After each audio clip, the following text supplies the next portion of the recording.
নমস্কার বন্ধুরা, আমি বিশ্বজিৎ আর আপনারা দেখছেন হরর বাংলা। আজ আমি এক্সপ্লেন করব 2016তে মুক্তি পাওয়া American horror movie lights out. কাহিনীর শুরুতেই আমরা পলকে দেখতে পাই যে তার ছেলের সাথে ভিডিও কলে কথা বলছে। তার ছেলেকে পল জানায় যে সে খুব শিগগিরই বাড়ি ফিরে আসবে, বেশি রাত সে করবে না। এখানে বলে রাখি, পল হচ্ছে একজন টেক্সটাইল ফ্যাক্টরির মালিক। তার সেক্রেটারি অ্যাস্টার ফ্যাক্টরির ভেতরে কাজ করার সময় একটা ঘোস্টকে দেখতে পায় এবং সেটা নিয়ে পলকে সাবধানও করে। পল তখন অ্যাস্টারের কথা বিশ্বাস করে না এবং অনেক রাত হয়ে যাওয়ার জন্য তাকে বাড়ি চলে যেতে বলে। পল নিজে ফ্যাক্টরির ভেতরে গেলে সেই ঘোস্ট তাকে হন্ট করে আর অ্যাটাকও করে, বাট সে বুঝে যায় যে একমাত্র অন্ধকারের মধ্যেই সেই ঘোস্ট শক্তিশালী, কারণ লাইট জ্বললে সেই ঘোস্ট লাইটের মধ্যে আর থাকতে পারে না, যেটা হচ্ছে তার উইকনেস। ফ্যাক্টরির সমস্ত লাইট সে চালিয়ে দেয়, বাট কিছুক্ষণ পর লাইটস অফ হয়ে যায়। তখন সেই ঘোস্ট এসে পলকে প্রাণে মেরে দেয়। কাহিনী শিফট হয় পলের ছেলে মার্টিনের দিকে, যে দেখে যে তার মা সোফি অন্ধকারে কারোর সাথে কথা বলছে এবং কার সাথে কথা বলছে সেটা সে দেখতে পায় না, এবং যখন সে দেখতে যায় তখন তার মায়ের পেছনে একটা কালো ছায়া দেখতে পায়। ভয় পেয়ে মার্টিন ঘুমাতে চলে যায়, কিন্তু সেই রাতে আর তার ঘুম হয় না, যার ফলস্বরূপ পরের দিন স্কুলের ক্লাসে মার্টিন ঘুমোতেই থাকে। সেই স্কুলের নার্স ভাবে তার হয়তো শরীর খারাপ। তখন তার মা সোফিকে ফোন করলে সোফি ফোন তোলে না। তখন মার্টিন তার দিদি রেবেকাকে ফোন করে স্কুল থেকে নিয়ে যাওয়ার জন্য। রেবেকাকে চাইল্ড ওয়েলফেয়ার সোসাইটি থেকে জিজ্ঞেস করে যে মার্টিন বাড়িতে কেমন থাকে, কারণ এই নিয়ে 3 বার সে স্কুলের মধ্যে ঘুমিয়ে পড়েছে, বাড়িতে সে ঘুমোতে পারে না কেন। উত্তরে রেবেকা জানায় যে পল হচ্ছে তার স্টেপ ফাদার। তার মা যখন দ্বিতীয় বিয়ে করে তখন সেই ফ্যামিলিকে ছেড়ে সে বাইরে থাকে। মার্টিনকে রেবেকা তার মায়ের কাছে ছাড়তে যায় এবং জিজ্ঞেস করে তার মা কার সাথে মেলামেশা করে, ঘরে কি কেউ আসে। তখন মার্টিন ডায়ানা বলে একজনের নাম করে, যেটা শুনে রেবেকা অবাক হয়। সে তার ভাইকে জানায় যে তার মা যখন ডিপ্রেশনে চলে যায় তখন তার মায়ের ইমাজিনারি ফ্রেন্ড ডায়ানা এসে উপস্থিত হয়, যেটা তাদের মনের ভুল ছাড়া আর কিছুই নয়। সোফিকে মানে রেবেকা তার মাকে জিজ্ঞেস করে যে সে কতদিন ডিপ্রেশনের ওষুধ খায়নি, কারণ মার্টিন তার মায়ের জন্যই ঘরে থাকতে পারছে না। রেবেকা তখন মার্টিনকে নিয়ে সেই ঘর থেকে বেরিয়ে যায় আর তার মা সোফিকে বলে যতদিন না সে ঠিক হচ্ছে মার্টিন তার ঘরেই থাকবে। সোফিয়া অনেক বারণ করলেও রেবেকা তার মায়ের কথা শোনে না এবং মার্টিনকে নিয়ে তার বাড়ি চলে যায়। রাতে তার নিজের ঘরে ঘুমানোর সময় বিছানার পাশে দেখে তার ভাই নেই আর তার বাড়ির দরজার সামনে কাউকে বসে থাকতে দেখে। সে ভাবে তার ভাই হয়তো সেখানে বসে রয়েছে, কিন্তু লাইটটা যখন জ্বলছিল তখন তাকে দেখা যাচ্ছিল না, আর লাইটটা যখন বন্ধ হচ্ছিল তখনই সে একমাত্র সেই শ্যাডোটাকে দেখতে পাচ্ছিল। সে তখন বুঝতে পারে যে এটাই হচ্ছে তার মায়ের সেই ইমাজিনারি ফ্রেন্ড ডায়ানা। সেই শ্যাডো রেবেকার ওপর অ্যাটাক করতে চায়। রেবেকা বুঝতে পারে যে লাইট জ্বললে সেই শ্যাডো তাকে অ্যাটাক করতে পারবে না, তাই দৌড়ে সে ঘরের সমস্ত লাইট জ্বালিয়ে দেয়। আর তখন তার মার্টিনের কথা বিশ্বাস হয়, কিন্তু মার্টিনকে সে কোথাও ঘরে খুঁজে পাচ্ছিল না এবং শেষমেশ দেখে যে বাথটাবে মার্টিন রিল্যাক্স হয়ে ঘুমোচ্ছে। পরের দিন চাইল্ড প্রোটেক্টিভ সার্ভিস এসে রেবেকাকে জানায় যে সে তার ভাইকে ইল্লিগালি তার কাছে রাখতে পারে না, কারণ তাকে দেখাশোনা করার জন্য তার মা রয়েছে। তাই চাইল্ড প্রোটেক্টিভ সার্ভিস মার্টিনকে নিয়ে যায় তার মায়ের কাছে দিয়ে আসার জন্য।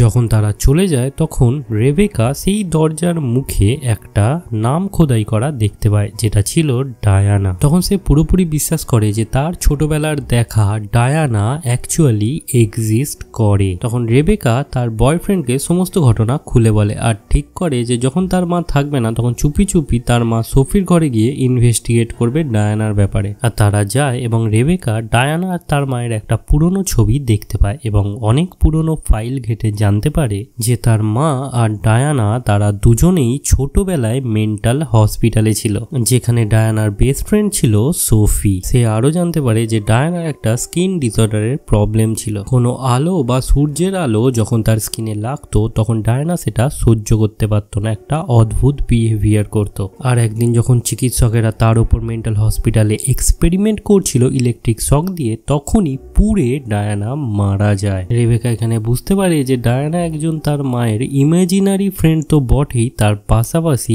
মরে যাওয়া একটা স্পিরিট যে শুধুমাত্র অন্ধকারের মধ্যেই শিকার করে। আলো হচ্ছে তার সব থেকে বড় কমজোরি। ঘরটা একটু অন্ধকার হতেই রেবেকার ওপর ডায়ানা অ্যাটাক করে দেয় এবং রেবেকার বয়ফ্রেন্ড এসে রেবেকাকে সেখান থেকে বাঁচিয়ে নিয়ে যায়। ঠিক সেই টাইমে তার মা সোফিয়া বাড়ির মধ্যে এসে পড়লে তারা পুরনো রেকর্ডগুলো নিয়ে সেখান থেকে চলে যায়। সোফিয়া মার্টিনকে বলে যে সে তাকে সময় দিতে পারে না, তাই সেদিন সন্ধ্যেবেলা তারা নিজেদের একটু সময় দিতে চায়। তারা তিনজন। এখানে ডায়ানাকেও সে ধরে, কিন্তু মার্টিন বলে যে তার মা আর সে তারা দুজনেই সময়টা দিতে চায়, সেখানে যেন তারা দুজনই থাকে, তিনজন যেন না থাকে। এই বলে সন্ধ্যেবেলা যখন তারা দুজন মুভি দেখছিল, দেখতে দেখতে হঠাৎই সোফিয়া মার্টিনকে বলে যে তার অনেক পুরনো একটা বন্ধু আছে যার নাম হচ্ছে ডায়ানা। মার্টিনের উচিত ডায়ানার সাথে বন্ধুত্ব করে নেওয়া। সোফিয়া মার্টিনকে আরো বলে যে বহু বছর আগে তার বন্ধু তাকে ছেড়ে চলে গিয়েছিল, কিন্তু এখন সে তাদের সাথে থাকতে চায়। কিন্তু ডায়ানা তখনই থাকতে পারবে যখন ডিপ্রেশনের ওষুধ সে নিজে খাবে না, আর পুরো ঘর যখন অন্ধকার থাকবে তখনই একমাত্র সে থাকতে পারে। মার্টিন তখনই যে তার পেছনে ডায়ানাকে দেখতে পায় এবং ভয় পেয়ে দৌড়ে এসে ঘরের লাইট চালিয়ে দেয়, যেটা ডায়ানা রেগে গিয়ে সোফিয়াকে ধাক্কা মারে এবং মার্টিনের ওপর অ্যাটাক করতে যায় এবং সে কোনো রকমে নিজেকে বাঁচিয়ে তার দিদি রেবেকার কাছে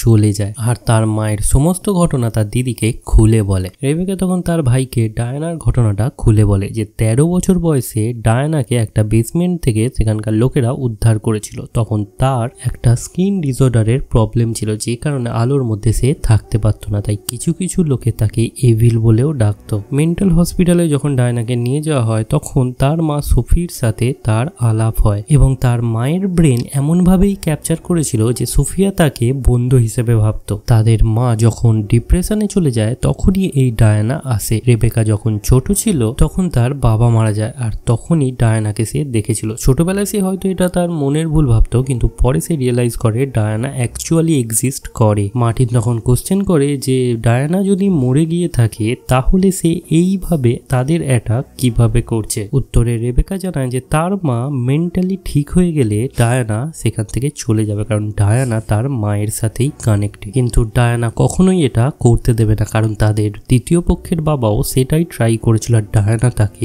মেরে দিয়েছিল। রেবেকা তার ভাই আর বয়ফ্রেন্ডকে নিয়ে তার মায়ের কাছে যায় এবং ডায়ানার ব্যাপারে জিজ্ঞাসা করে। প্রথমে সোফি অস্বীকার করলেও পরে বলে যে ডায়ানা হচ্ছে তার বন্ধু। রেবেকা তার মাকে বলে যে ডায়ানা বহু বছর আগে মারা গেছে, যেটাই তার মা বিশ্বাস করে না। সে ভাবে যে মার্টিনকে হয়তো দূরে সরানোর জন্য রেবেকা তাকে মিথ্যে কথা বলছে। রেবেকা তার মাকে আরো বোঝায় যে সে একজন ডেড স্পিরিটকে তার ঘরে জায়গা দিয়েছে। তার বন্ধুর নামে ভুলভাল কথা বলছে শুনে তার মা রেগে মেগে তার নিজের ঘরে চলে যায়। তখন রেবেকা ঠিক করে যে আজকের রাতটা সে তার মায়ের ঘরেই থাকবে, যাতে তার ভাইকে সেফলি রাখা যায়। এই বলে সে ঘরের সমস্ত লাইট জ্বালিয়ে রাখার ব্যবস্থা করে, সমস্ত সুইচ বোর্ডে টেপ মেরে দেয় যাতে রাতে ডায়ানা কোনোভাবে সেই সুইচগুলোকে বন্ধ না করতে পারে এবং তার মায়ের সাথে দেখা করে বলে যে সেই দিন রাতটা তার ঘরেই সে থাকবে। এই বলে রেবেকা তার মাকে হাগ করে এবং তার মা তাকে একটা চিরকুট দেয়, যে চিরকুটে লেখা ছিল আই নিড হেল্প।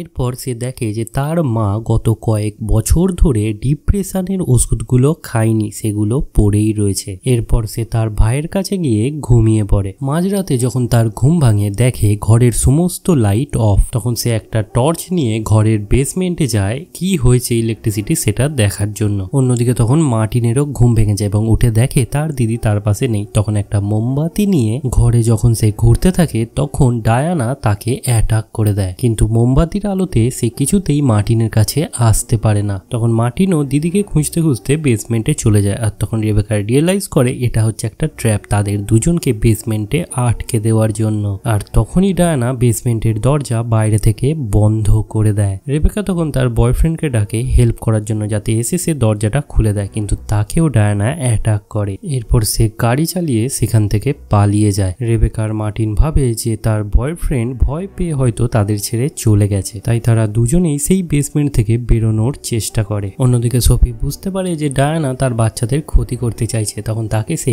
বারণ করে, কিন্তু ডায়ানা তখন সোফিকে মেরে অজ্ঞান করে দেয়। রেবেকা আর মার্টিন অনেক চেষ্টা করেও বেসমেন্ট থেকে বেরোনোর কোনো রাস্তা খুঁজে পায় না। তখন তারা হেল্পের জন্য চিৎকার করতে থাকে, আর তখনই তারা পুলিশের গাড়ির সাইরেন শুনতে পায়। তার বয়ফ্রেন্ড তাদের ঘর থেকে পালিয়ে পুলিশ স্টেশনে গিয়ে পুলিশদের নিয়ে এসছে। তাদের হেল্পে মার্টিন আর রেবেকা বেসমেন্ট থেকে বেরিয়ে আসে, কিন্তু কিছুক্ষণ পর ডায়ানা সেই পুলিশ অফিসারদেরও মেরে দেয়। কোনোভাবে সেখান থেকে বেঁচে মার্টিনকে রেবেকা তার বয়ফ্রেন্ডের সাথে বাইরে পাঠিয়ে দেয় এবং তার মা সোফিকে নিতে যায়, কিন্তু ডায়ানা তাকে তার মায়ের কাছে যেতে দেয় না, মাঝপথেই তাকে অ্যাটাক করে। কোনোভাবেই রেবেকা ডায়ানার সাথে পেরে উঠছিল না। তখন দেখে তার মা বন্দুক হাতে ডায়ানার দিকে তাকিয়ে রয়েছে এবং ডায়ানাকে সে বলে যে সে যদি এক্সিস্ট না করে তাহলে ডায়ানারও কোনো অস্তিত্ব থাকবে না। এই বলে নিজের মাথায় গুলি মেরে সে সুইসাইড করে এবং সাথে সাথে ডায়ানাও গায়েব হয়ে যায়। আর এইভাবে সোফি তার বাচ্চাদের বাঁচিয়ে রেখে যায়। তো এই ছিল লাইটস আউট মুভির কাহিনী। ভিডিওটি ভালো লেগে থাকলে লাইক, কমেন্ট, শেয়ার করতে ভুলবেন না। আর হ্যাঁ, দেখা হচ্ছে পরের ভিডিওয়ে। Thank you.